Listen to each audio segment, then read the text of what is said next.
Bagi tahun 2002 sama etnis Tionghoa Pantai Labu sekitar 108 orang. UMA memberikan semua lengkap. Pakaiannya ada, baju langsamnya ada. Yang susah dapatlah berasa 60 kilo, 90 kilo. Disitulah baru saya kembalilah pergaulan yang luas lagi. Tahun 2003 kami ada perencanaan membangun piara.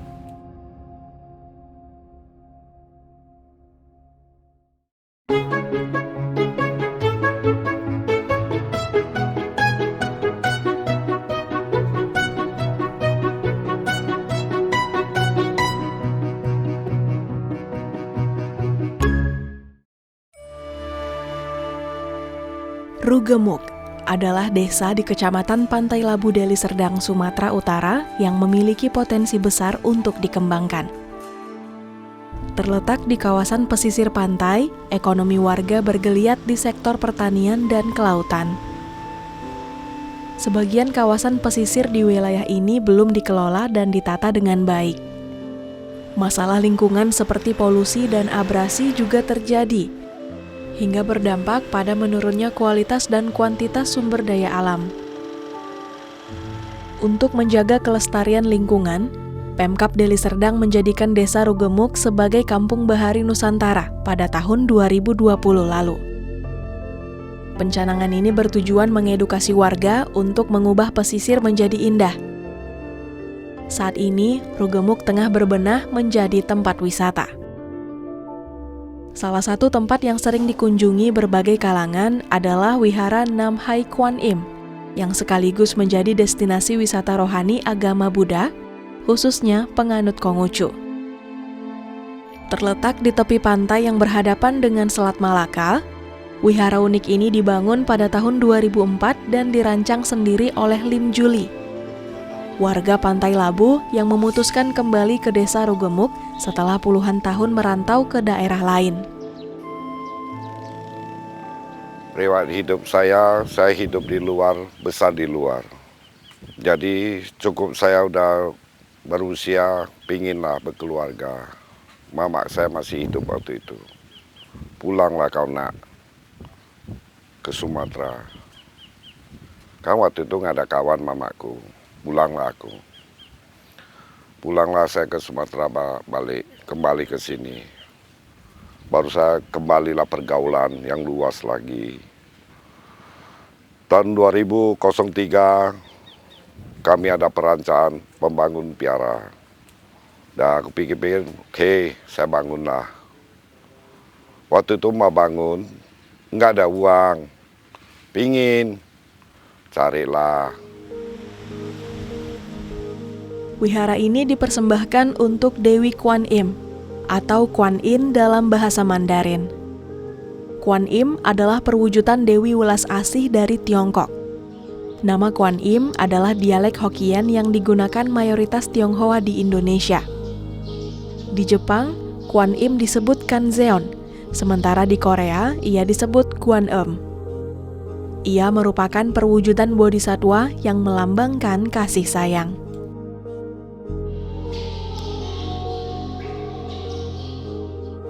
Ini susah payah saya perjuangkan. 3 tahun berwujud saya dapat. Jadi sempat di rumah saya berapa tahun ya, hampir 6 tahun letak di dalam rumah. Pernah orang ceritakan Dewi Kwan Im nangis, ada memang air mata. Pingin pindah keluar. Ini patungnya. Yang ini, ya sebiji ini, dia tuang air untuk kita masyarakat. Ini daun ini ke bawah dia. Itu tangga besar ada daun.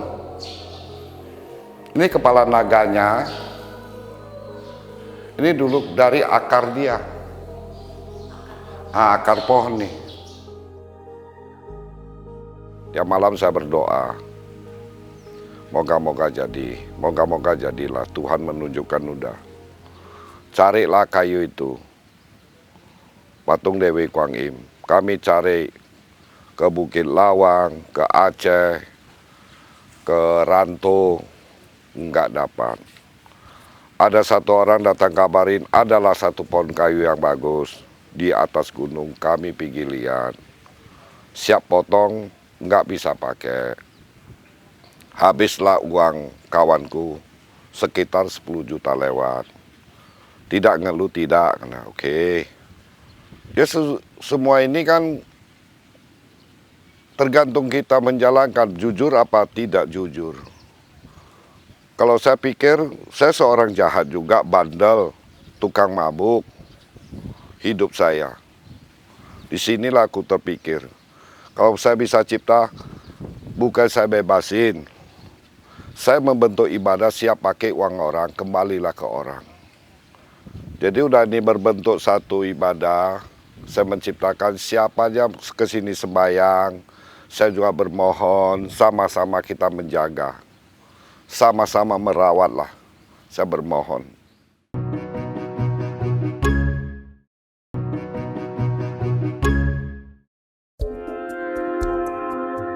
Etnis Tionghoa datang ke Sumatera Timur pada abad ke-15, ketika armada perdagangan Cina mengunjungi pelabuhan Sumatera Timur. Usaha perkebunan tembakau berkembang pesat. Tenaga kerja dalam jumlah besar pun dibutuhkan. Pengusaha Belanda juga mendatangkan tenaga kerja dari Cina. Karena jiwa pedagang yang dimiliki, kebanyakan etnis Tionghoa yang bekerja ini kemudian mengubah nasib mereka dengan membuka usaha dan berdagang. Etnis Tionghoa pun mulai menyebar ke pelosok Sumatera Timur, seperti Binjai, Tebing Tinggi, dan termasuk ke wilayah Pakam Deli Serdang. Mereka membaur hidup bersama masyarakat sejak zaman dahulu hingga sekarang. Sejalan dengan berkembangnya perdagangan, mereka membutuhkan rumah ibadah seperti wihara. Yang belakangan itu kita kenal dengan Deli Maskape ya. Nggak salah tokohnya siapa itu? Nen Hui itu apa deh? Lupa sih namanya. Tapi saat dibukanya perkebunan itu pengusaha Belanda ini butuh tenaga ya.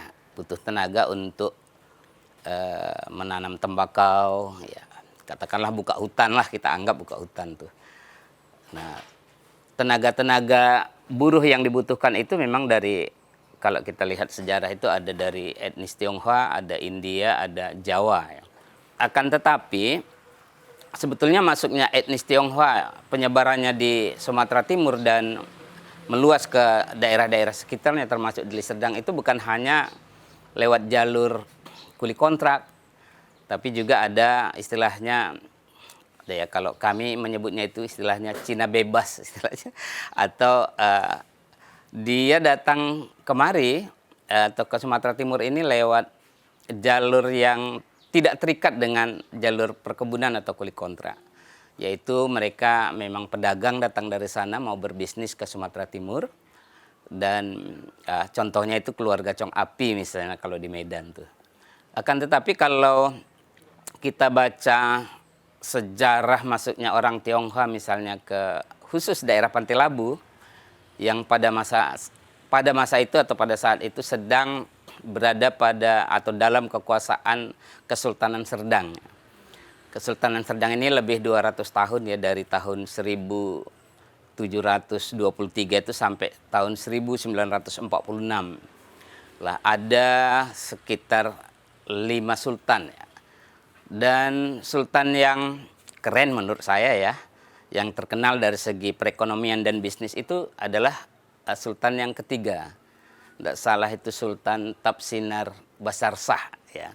Nah, pada masa ini itu kalau kita kaitkan dengan konsentrasinya etnis Tionghoa di Pantai Labu itu sepertinya agak di luar dari jalur kuli kontrak.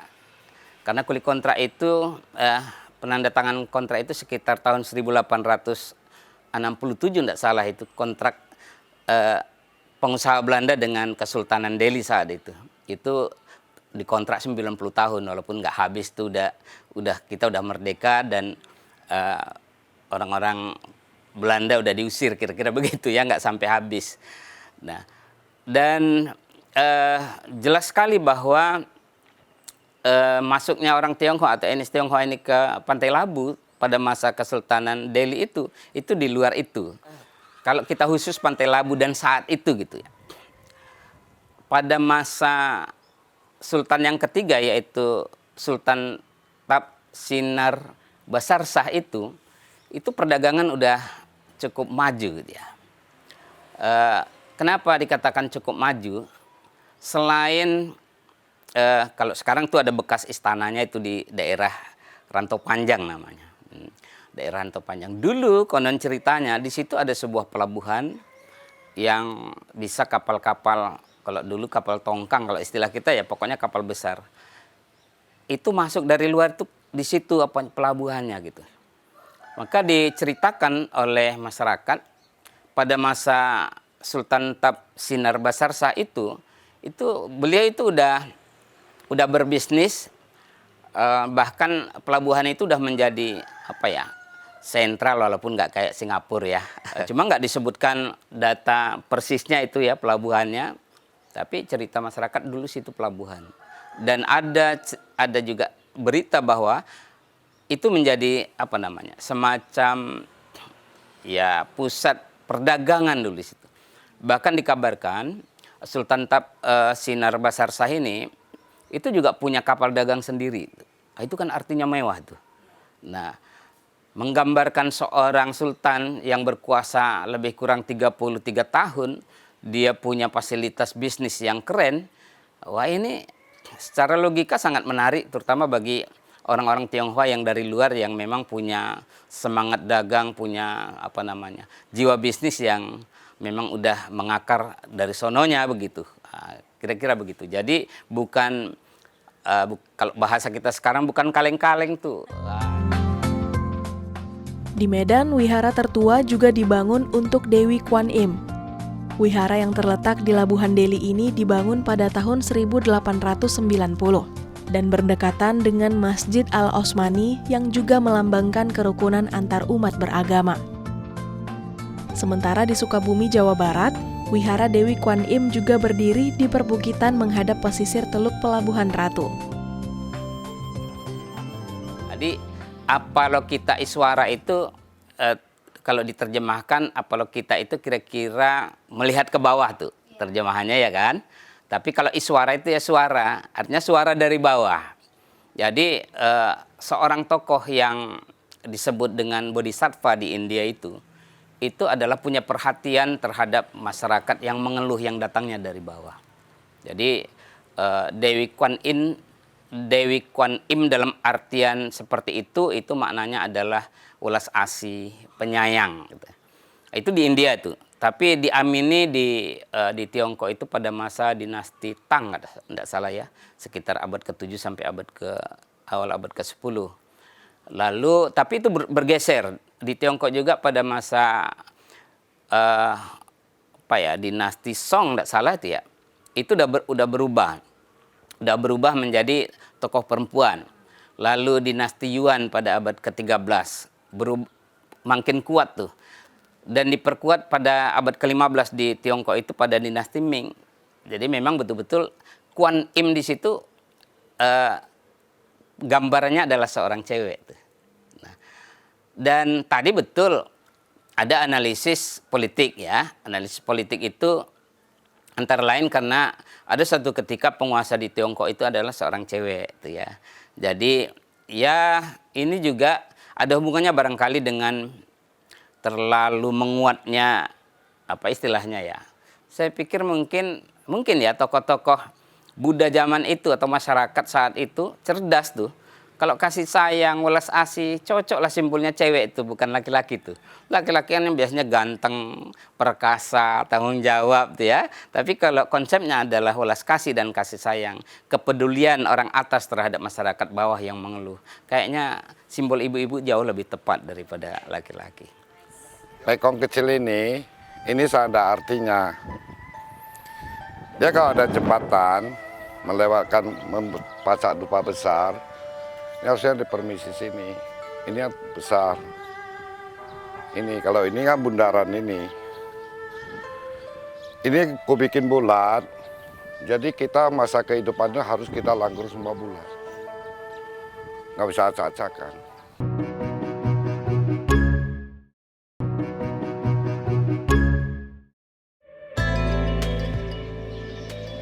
Jika di kebanyakan wihara, Dewi Kwan Im diwujudkan dalam bentuk patung, di wihara Pantai Labu ini Dewi Kwan Im berwujud patung ukiran kayu.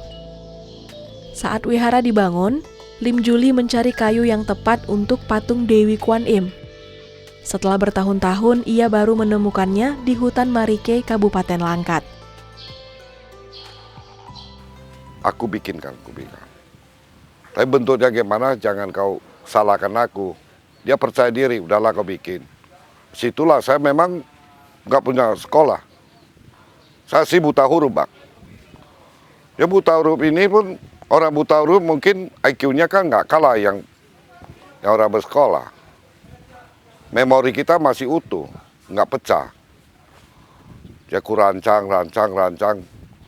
Kayak gini lah. Pertama satu, Bang. 2009, 2008, saya membangunkan ini. Apa bisa, Jul? Bisa, aku bilang. Bangun, siap lah. Oh bisa juga, ini bangunan ini kuno punya, bukan baru ya. Ini kuno. Ini zaman kuno punya, aku bilang. Oh iya ya, bagus. Itu Pak Juli yang menggambar sendiri? Enggak ada gambar, Bang. Ya tukang sama aku kerja, saya atur aja. Lo bikin ini, semen ini, siap tutup ini. Tanduknya berapa meter, memang Hong Shui saya tahu. Saya kan belajar Hong Shui semua ya kan dulu. Hong Shui semua aku tahu. Pintu masuknya, membawa orang rame, itu tahu aku semua. Aku kan ada diskusi sama orang tua selalu. Wihara Nam Kai Kwan Im ini menarik perhatian banyak orang. Mereka yang datang tidak hanya beribadah saja, tapi juga menikmati pemandangan pantai dan membuat konten menarik di media sosial. Pada bulan Juli 2022, wihara yang berasal dari donasi masyarakat ini diresmikan oleh Wakil Gubernur Sumatera Utara. Yang satu, Pak, kami kalau di sini ibadah, memang akses jalan sangat tempuh sama minim. Minim itu kok nggak diaspal. Saya bermohon dapatlah Hijek turun ke sini, resmikan piara saya, masyarakat punya. Hijek lah angkat cerita, bantu Hijek sama Edi Kesuma. Dia terbentuklah, dapat sekilo lebih. Itu lu saya senang kali. Sempat Bupati datang sini resmikan jalan ini. Wah senang benar, wah. Banyak sekali terima kasih sama Bapak Bupati Deli Serdang, Asari Tambunan. Wah terima kasih sama Pak Asari bisa kunjung ke sini. Nah, jadi budaya nenek moyang mereka dari Tionghoa itu misalnya dalam bentuk opera itu ya, dalam bentuk sandiwara kalau istilah kita di sini itu setahun sekali dipanggil tuh. Bahkan ada satu acara besar di sebuah wihara di Pantai Labu itu katanya biayanya cukup mahal tuh. Bahkan karena didatangkan dari Tiongkok sana. Itu ada yang bilang satu malam itu bisa 100 juta biayanya gitu ya.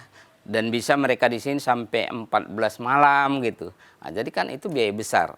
Artinya apa? Demi kepentingan pelestarian budaya itu orang Tionghoa di sana itu sangat concern dan menjadikan di wihara lah tempatnya gitu. Nah, selain itu wihara ini bukan sekarang ya.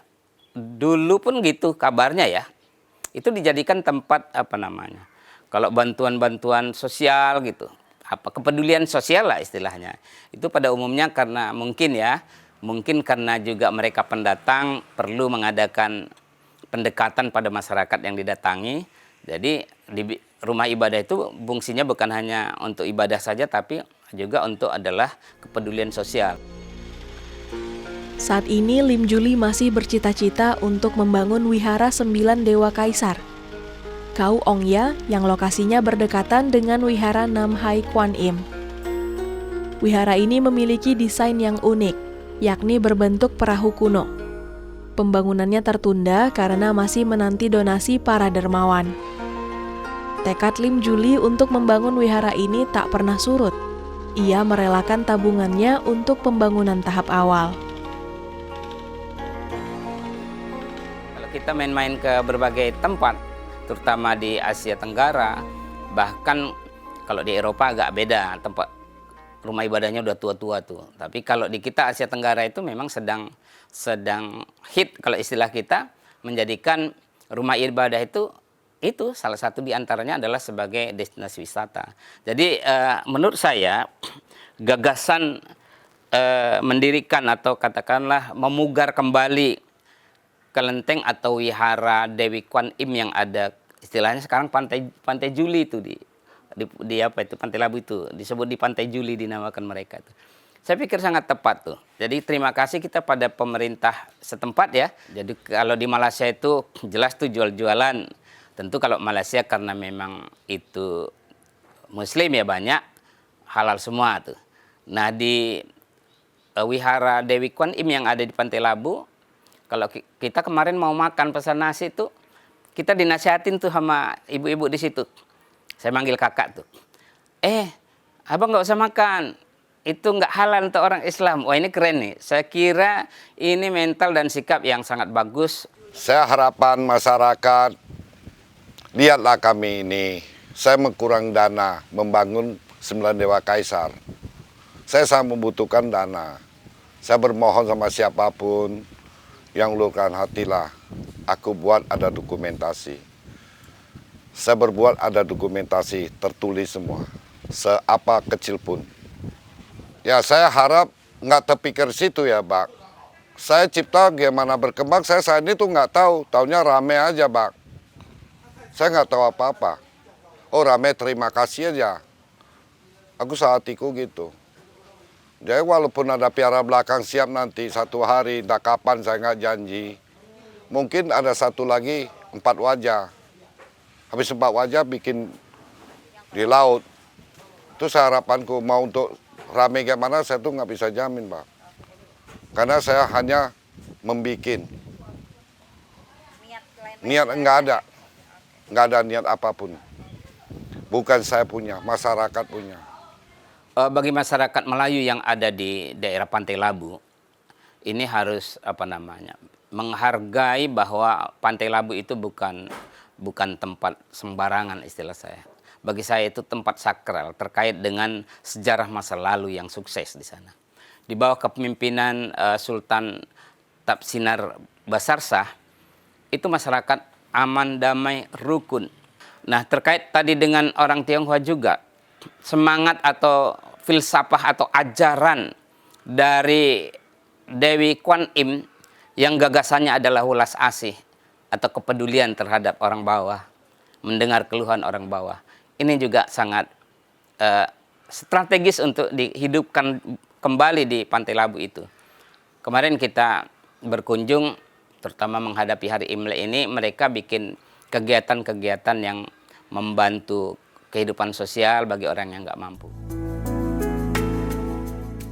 Wihara Namhai Kwan Im tidak hanya menjadi bangunan indah yang menjadi salah satu ikon wisata rohani di Pantai Labu.